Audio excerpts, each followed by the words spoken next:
Bago pa man sumikat ang araw, gising na ang ating mga magsasaka. Sa bawat hakbang nila sa putik, dala nila ang pag-asa ng bayan. Ang bigas na siyang bumubuhay sa bawat pipipino. Ngunit sa kabila ng pawis at pagod, ang gantimpala ng kanilang ani ay madalas hindi sapat. Mula sa bukid, dadaan ang kanilang produkto sa kamay ng tinatawag na namamagitan, ang middleman. Sila ang bumibili ng ani, nagdadala sa pamilihan, at nagtatakda ng presyong minsan ay hindi patas sa tunay na hirap ng magsasaka. Sa bawat kilo ng palay, gulay o prutas, may bahaging napupunta hindi sa nagtanim, kundi sa namamagitan. At habang tumataas ang presyo sa merkado, ang kita ng magsasakay nananatiling mababa. Habang patuloy ang pag-ikot ng kalakalan, ang tanong ay nananatili. Hanggang kailan mamumuhay sa kakarampot na kita ang mga magsasaka? At kailan darating ang panahon ang magtanim ay tunay na di biro, pero may dangal, kita at katarungan. Ito ang kwento ng mga magsasaka, ng mga namamagitan, at ng sistemang kailangang baguhin para ang ani ng pawis ay maging ani ng pag-asa. Pero matagal na din po kayo nagtata. Sabi matagal na. 20, mahigit 20 taon na akong nagsasaka dyan sa sinasaka kong yan. So anong 1919 pa noon eh. Anong age niyo po nun, tay? Mga 40, 70 ko na ngayon. Gaano kalawak po yung sinasaka? Punti lang, ngayon lang oh. Mga 700 plus square meter yan. Mga ilan pong kaban ng palay po yung Pagka maganda ang kuwan, kalalabsan, mga 15 kaban din.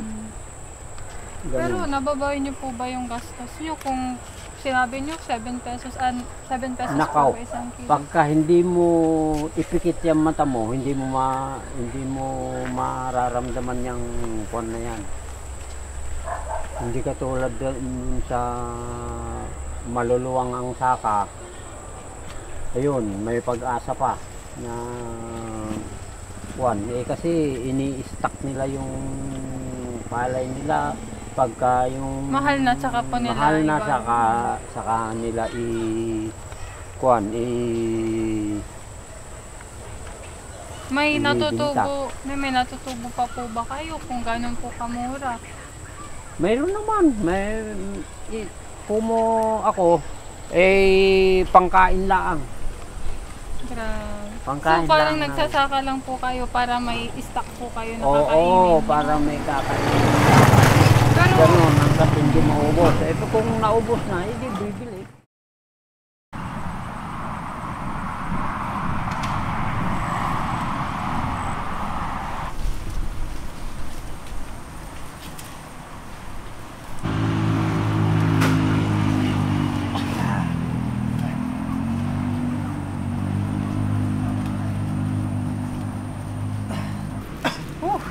Init! Ay no, nakakapagod talaga. Ay.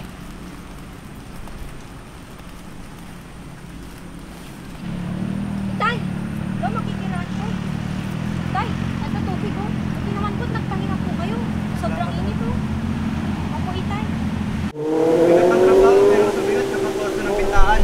Tama, palagi na lang lugi sa presyo. Kung tayo lang may palengke, baka pati bigas, libre na para sa pamilya.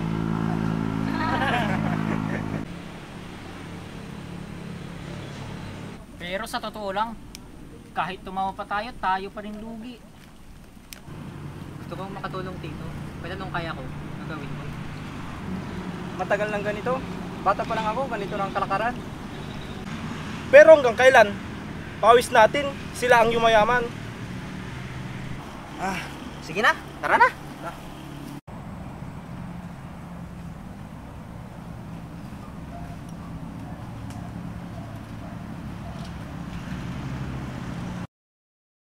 Aba, talagang mababa ngayon ang bili nila. Inibilaan nga ang 1 kilo eh. Oh, nung hindi pa dumadating yung yung bagyong Nando, 17 pa.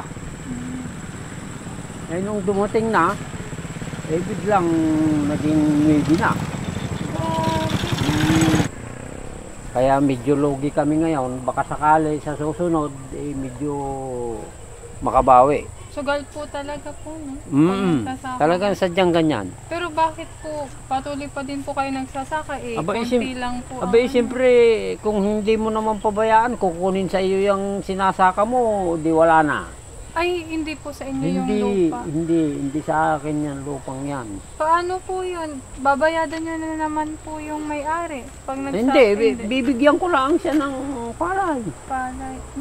For example po, ilan po yung na Halimbawa, nakaani ako ng mga pagpalagay na natin, walang sako. O, isa doon sa naggiik, isa doon sa naggapas, yung natira di 6, yun, 3 kami. half po. Oo, Grabe. ganun. Pero yung abono po kayo pong nagastos. Lahat. Ibinibigay ng agriculture. Hindi maganda po na half po kayo. Kayo po yung nagtatrabaho pati po. Abay, talagang mahirap namang hindi mo sakain dahil may katwiran siyang kukuha. Yung tagal mo pinaghirapan.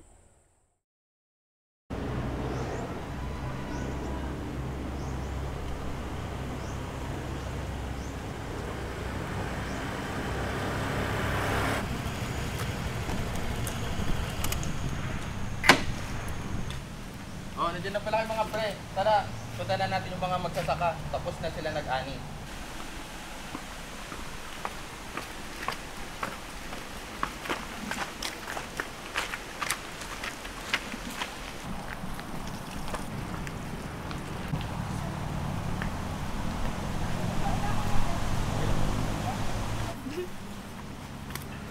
Alis muna ako. Kaya muna ng balon dito.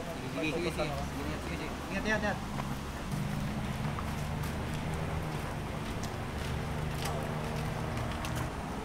Magandang araw ho. Kami po yung bibili ng palay nyo. Cash agad, wala nang kung ano-ano. Magandang araw naman ho. Magkano nyo ba kukunin yung ani namin? O paano ba yan? Bagsak presyo ang palay ngayon. 8 ko na lang kunin. 8? Talaga? Seryoso ka dyan? Sige, 9 na lang. 9? Wala na ubang dagdag yun? Wala pa kaming bawi dun, duging-dugi. O sige na nga, 10 piso na lang. 10 piso? Sigurado ka dyan? Sa palengke nga, 35 pesos na per kilo. Naiintindihan namin. Pero, ganyan talaga sa merkado. Kung ayaw nyo, masasayang lang yung palay nyo. Ganyan na lang ba palagi? Kami naghirap, kami nagtanim, tapos barya lang ang kapalit? Wala ho ba kayong konsensya? Negosyo lang po pakay ko sa inyo. Kayo na po magdesisyon kung ibebenta nyo po sa akin ang ani nyo or talagang masasayang lang po yan.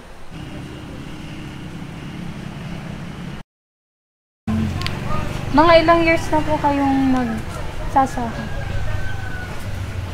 20 years na. Kasi 20 yung... more than. 46 na ako ngayon. 26 years na akong magsasaka. So, 20 years old po kayo nag-start ng farming.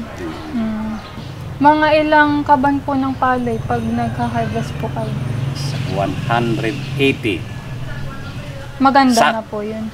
Pero ang kilos yun, harvester kasi, wapatak ng 64 o 60 kilos yung one sack. Harvester yun. Kasi ang 50 kilos lang, 1 kaban, 130 to 125 sack.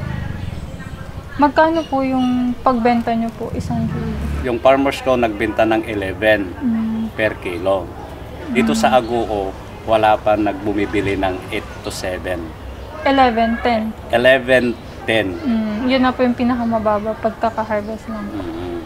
Pero sa tingin nyo po, justifiable po ba yung presyong yun? Yung 10 pesos? Yung 10 pesos, lugi yung farmers. Kasi, magpapatransport planting ka ng palay mo. Ang saod yung tao, 500.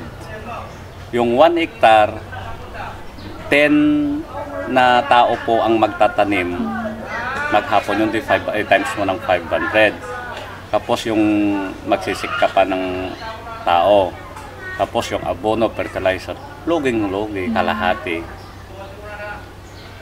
Parang ano lang, wala kang kinita.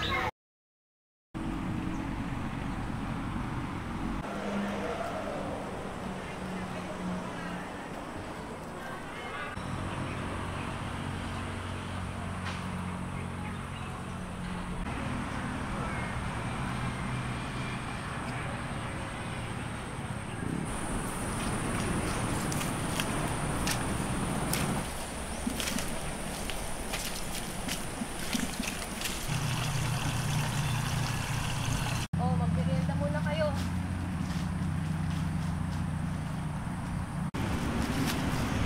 Kumusta? Ano na ang presyo?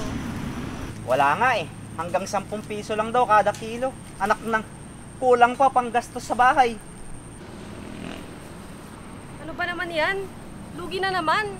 Hindi ba't masyado naman silang makikinabang dyan? Kaya nga dapat tayong magtulungan. Kung may kooperatiba, baka mas may laban tayo. Pero kulang kayo sa bodega, kulang din sa punan. Hindi sapat na lagi na lamang tayong tahimik. Kailangan na natin ng aksyon para masolusyonan yung problema na to. Tama. Baka sa pagkakaisa natin magsimulang pagbabago. Kung ganon, baka bukas tayo na rin magtayo ng sariling palengke.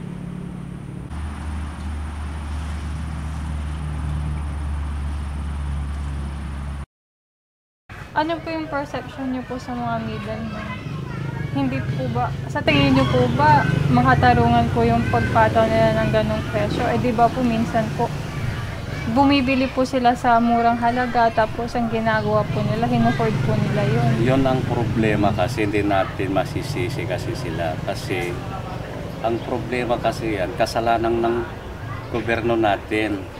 May pondo nga, sabi nga ni Marcos, mayroon tayong pondo, bilyon ng NFA. Ang problema lang ng NFA, mayroon silang pondo, bibili sana sila ng palay, kaya lang walang bodega. Ayun, kasi kapag ang gobyerno kasi bibili ng NFA, kapag dry, sabi nila 18 to 19. Pero kapag kapag dry yata 21 to 23. Sabi ni Marcos nang pumunta dito sa La Union. Pero ang problema natin mga farmers, ibibenta natin sa mga traders natin. Opo. Yung traders natin, siyempre hindi naman siya makapag-stock kasi tag-ulan. Kaya ibibilin niya ng mura, tapos mayroong siyang sariling dryer. Ayun, kaya ang farmers po ay matatalo sa presyo. Ang mananalo talaga yung traders. Kasi yung traders kasi private sector kasi yan, hindi pwedeng awakan kasi ng government kasi yan. Kasi sarili nilang pondo yan eh. Alam mo naman ng mga traders yan, hindi kumikita kung hindi siya magdidegosyo, walang kita. Pero ang kawawa, farmers. So ang maganda po talagang gawin is dapat ang government po ang bumili. Oo, ang gawin ng government, kada pong bayan po magkakaroon ng trading post. Yung trading post yun, doon ipupunta kapag mag-harvest ng farmers, ipupunta sa trading post. Yung trading post, nandun yung gobyerno, siya ang bibili ng palay ng farmers.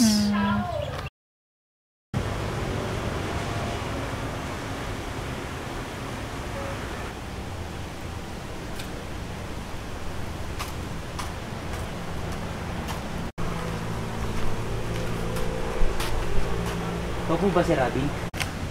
Ako nga, bakit? Ako po kasi yung tauhan ni Joshua na ipinadala niya ako pang-umarap sa inyo. O siya. Tara na doon.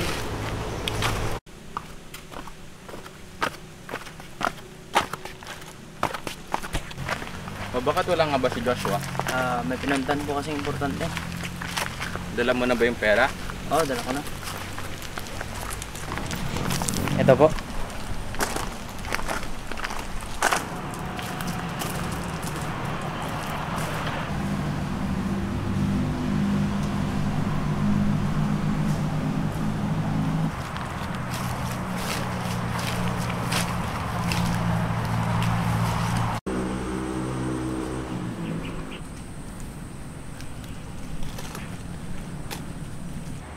O heto na.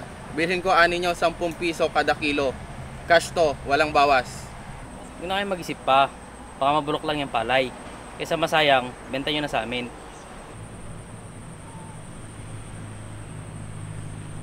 Saan pa ba kayo makakahanap ng buyer na kasing bilis namin? Hindi! Sawa na kami sa pang-abuso ninyo. Di nyo alam kung gaano kahirap magtanim, mag-araro at magbantay sa init at ulan. Tama! Hindi kami papayag na barya lang ang kapalit ng pawis namin. Kung hindi ninyo kaya maibigay ang tamang presyo, mas mabuting wag na lang muna. Mas pipiliin namin maghintay kaysa lagi na lang maging api.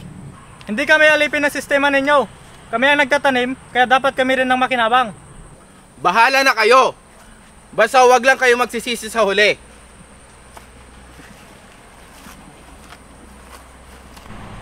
Sa wakas, nasabi din natin yung matagal na nating kinikimkim. Oo, ngayon magsisimula tayong lumaban sa paraang marangal at sa paraang makatarungan. Sa wakas!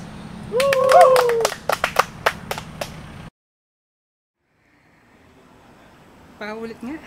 Parang ano po yung mali na ginagawa po ng middleman na sobrang baba ng presyo na pagbili nila and then ibabagsak nila sa palengke na sobrang taas ng presyo. Sige, ganito. Ang middleman kasi parang ang sasabihin natin sa middleman, ang concept ko sa middleman is ganito.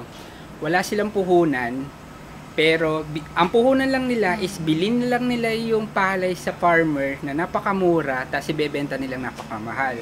Ang mali dito, ang nagpapakapagod is mga farmers natin. Pagdating sa middleman, wala yan pagod yan. Pera lang ang tatakbo yan. Pero ang pera nila, pag binili nila sa farmer yan, pag binenta nila yan, dodoble ang kita nila. So, ano yung mali doon? So, yung middleman, masyado silang gahaman. Kasi, sobrang mahal, ang mura na lang bibilin, pero ang pagbinenta nila is doble. Hindi naman sa atin doble, siguro na nasa kalahati. Pero, mas malaki ang kinikita ng middleman kaysa sa farmers. Na ang farmers natin, sila yung nagpapakapagod sa lahat ng para lang ma-harvest, mula sa pagtatanim hanggang sa ma-harvest yan, pagod, dugot, pawis nilang ginagawa nila. Pero ano yung sa ano yung mga sa mga middleman? Salita lang, laway lang ang puhunan. May tumatawag po. Hindi, okay lang yan. Tapos, ano po yung nakikita nyong problema sa gobyerno? Kung bakit ganun? Sa gobyerno kasi ang alam ko is I think para sa akin, una, kaya natin i-suportahan yung mga Pilipino sa bigas. Basta suportahan lang ng gobyerno ang mga farmers. Ang suporta ng gobyerno sa farmers is kulang pa. Kasi although nagbibigay sila ng subsidy, pero hindi sapat yun eh. Kulang na kulang yun. Ang fertilizer, magkano yan? Mahal yan. 3,000. Oo, napakamahal ng fertilizer. Yung lang mismong binhi, mahal na rin yun. Kasi nasubukan na rin namin bumili ng ganyan na mahal din yung binhi. Tapos, siyempre, lahat yan. Yung isang farmer kasi hindi naman niya kayang taniman na mag-isa yung buong hektarya. So kailangan niya yan is may mga makakasama din siya. So tataniman din. So gagamit din siya ng tao diyan. So puhunan na rin. Ang laki ng puhunan ng mga farmers. So ang gobyerno, ang nakikita ko dito, ang kailangan natin sa kanya ay taasan ang pagbili ng palay sa mga farmers. Tapos isa pa dito, siguro pag-aralan mo mismo ng mga Department of Agriculture yung pag-i-import ng mga bigas. Kasi I think kaya natin pero puro kaya nagbumababa kasi yung presyo ng palay dahil sa puro importation tayo sa bigas So napakadaming importation. So yung mga farmers natin dito sa Pilipinas, sila yung nagsasacrifice kasi maraming bigas kaya binibili nila ng mura yung bigas nila, ay palay nila. Tapos yung consumer naman, so hoarding ang gagawin ng middleman. Yung hoard na yan, kapag kaya nagkulangan ng bigas, sa kanya ilalabas. So yun yung magiging nakikita kong problema natin ngayon. Hoarding ng mga consumer, ay ng mga middleman, tapos importation ng gobyerno.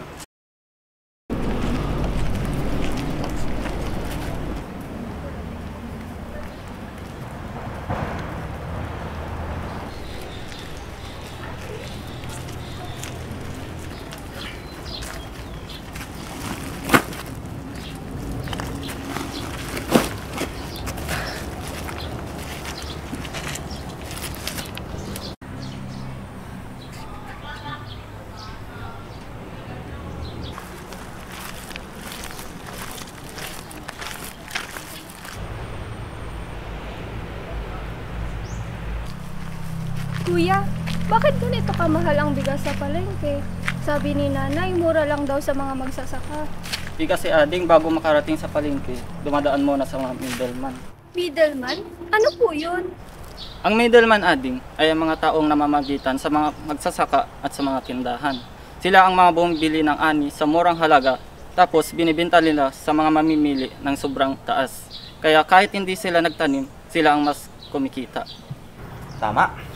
Diba? Tama. Ay, ading. Alam mo, salamat. Nang dahil sa tanong mo, mas lalo naming naunawaan kung gaano nakakalalim ang problema na kinakaharap naming mga magsasaka ngayon. Tama, hindi lang pala tayo ang apektado, pati na rin yung mga pamilyang gustong kumain ng murang bigas. Kung gusto natin mabago ang sistema, dapat tayo mismo ang gagawa ng paraan. Dahil dyan, mga kasama, bakit kaya hindi tayo magtayo ng sarili nating kooperatiba? Aba, oo nga. Kung may kooperatiba tayo, diretso na tayong magbebenta sa mga mamimili. Walang gitna, walang pandaraya. Dapat tayong magtulungan, mag-ambagan, magplano at magbenta ng patas. At tayo rin ang magtatakda ng presyo. Presyong makatao, presyong makatarungan. Kaya, simula ngayon, hindi na tayo mga magsasakang palaging lugi. Tayo na ang mga magsasakang palaging nagkakaisa. Diba, mga kasama? Tama. So, Sir Joshua, matagal na po ba kayong bumibili ng palay dito? And paano pong presyohan nyo? Oo, mga 10 taon na rin. Ang ginagawa namin is, binibili na namin mismo sa mga magsasaka, tapos kami na rin yung nagbebenta or nag-deliver sa mga miller or traders. Ngunit sir, may nagsasabi rin naman po na sobrang baba daw ng presyo na ibinibigay ng mga middleman. Ano pong masasabi nyo doon? Alam mo, naintindihan ko sila. Pero, namumuhunan din kami. Namumuhunan kami sa transportasyon at meron din kaming upa sa mga bodega. Minsan, nalulugi rin kami, lalo na pag bumababa bigla yung presyo. Mahirap din kumita. So, magandang umaga Sir Noel. May katanungan lamang ako. Bilang matagal ng ganito ang negosyo na nililinyahan ninyo, ano po sa tingin nyo ang dahilan kung bakit parang nakadepende na lamang sa inyo ang mga magsasaka? Simple lang. Kasi wala silang kapital.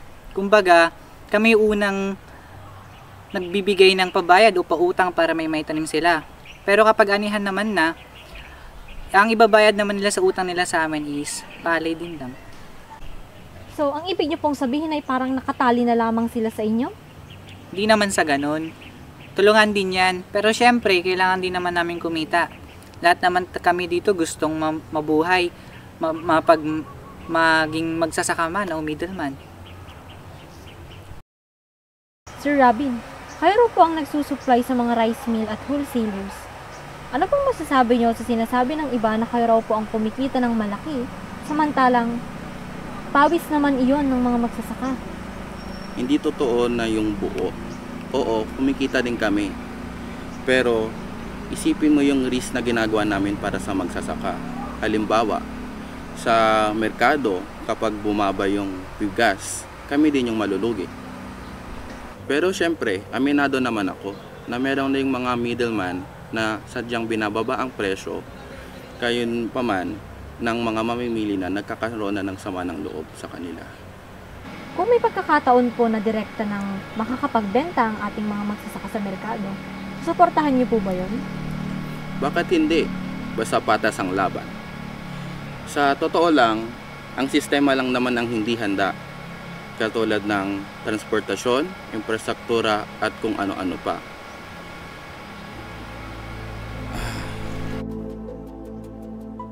Sa bawat butil ng palay, may pawis ng magsasaka.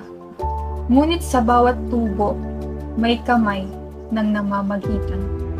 Habang sila ang bumubuhay sa lupa, iba ang yumayaman sa kanilang pagod. Hanggang kailan magiging tanikala ang sistemang ito? Hanggang kailan ang magsasaka ay magiging alipin ng gitna?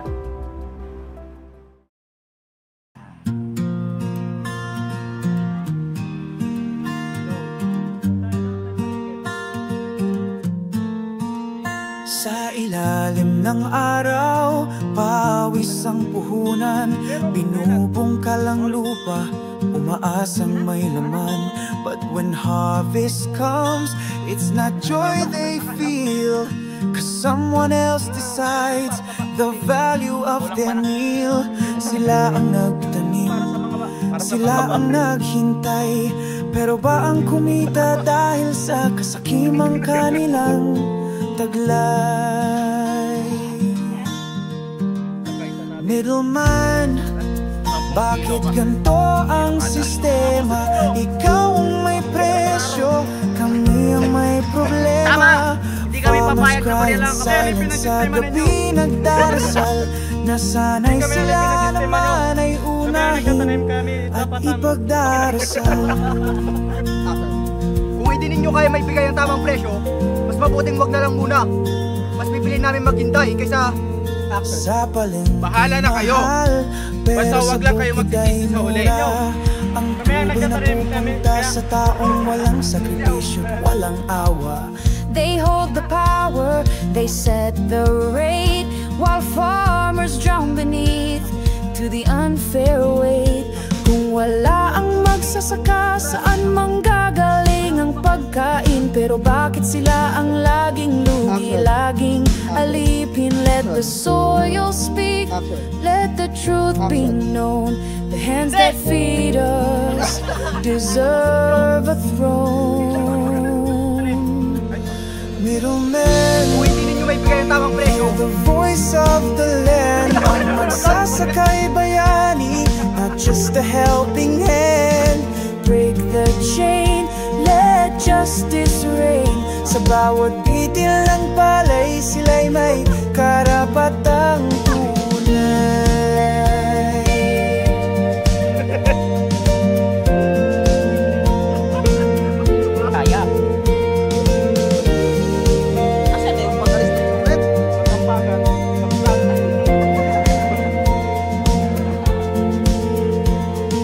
Sa gitna ng lupa't laman, magsasaka ang puso ng bayan.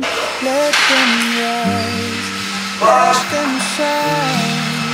Mga magsasaka ang shine.